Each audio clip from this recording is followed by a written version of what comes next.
Captain Dan here, on our way to Diablo Anchorage.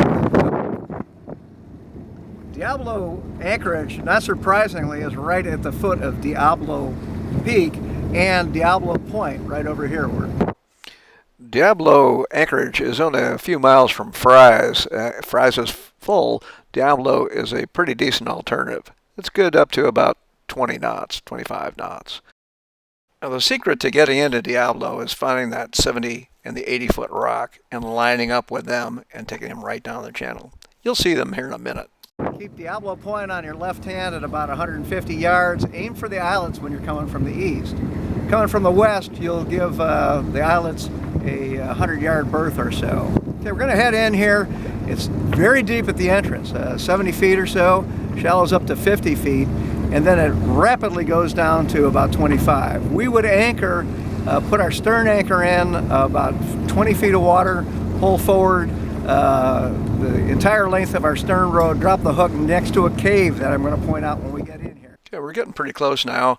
We'll take a look around the area before we make our final move. And you see I'm lined up parallel to the center line, slightly offset to the left. We're on a close approach now to Diablo. We're in 60 feet of water. We're just passing the inboard rock. I'm on my approach now, favoring the east side, the right side here. I'll pull into the anchor, just into the throat there, and then I'm going to turn hard right and back into the harbor itself. This cave is where we want to end up with our bow hook. Okay, I'm going to start spinning the boat around now. Pardon my backup alarm. Those rocks or critters? Looks like they're just rocks.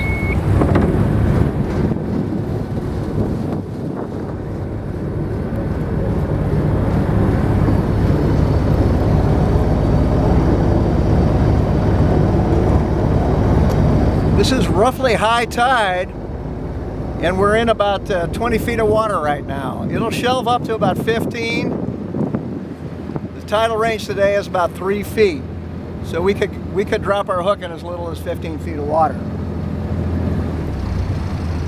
You have to be careful if there's a surge in here, because you can, especially if you're setting your stern hook with a dinghy, because you can at low tide you can have trouble getting through the surf. Okay, this is about as far as I'd go to put the stern hook down.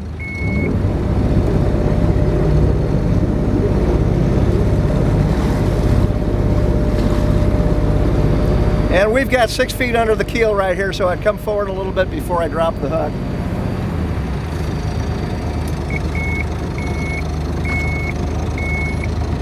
And actually, I'd like to favor the western side of this wall just a little bit more. I'm more or less in the middle now, and I'd be paying out my stern line, getting ready to put out the bow.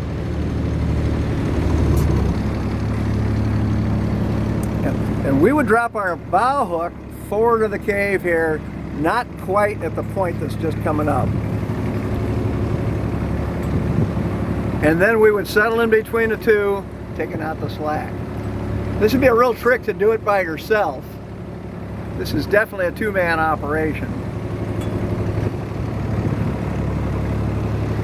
Diablo again, good up to about 20 knots, unless the wind's coming more or less out of the north, and then it comes straight in here. Oh, we're all settled in. We got a couple hours before dark. We'll probably launch the kayaks and give ourselves an hour or so to have some fun, come back and start cooking dinner.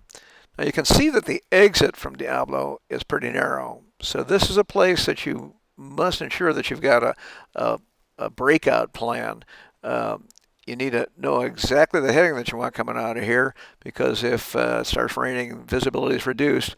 It's very difficult to feel your way out. You got to have a compass heading and have your crew thoroughly briefed on what to do with your anchors.